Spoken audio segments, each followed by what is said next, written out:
seseorang mulia, terlindung oleh rahmat Allah Ta'ala.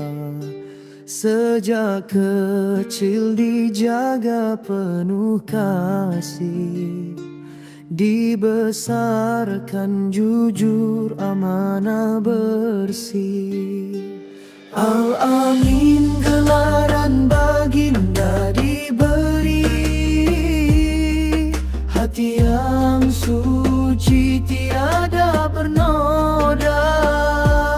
Sifatnya lembut, tutur berseri, menjadi teladan sepanjang masa.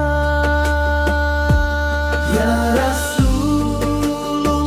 kekasih ilahi, hadis-hadis memuji akhlakmu tinggi.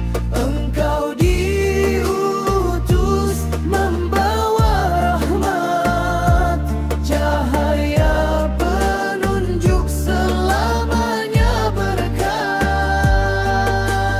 Di Gua Hira bermula cerita ketika Jibril datang membawa kabar. Iqra diseru 3 kali, lalu bergetar hati insan suci.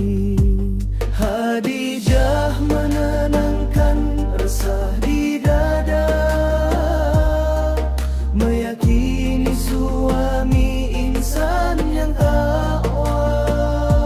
Wahyu pun turun bersambung-sambung, menerangi dunia yang dahulu kelam.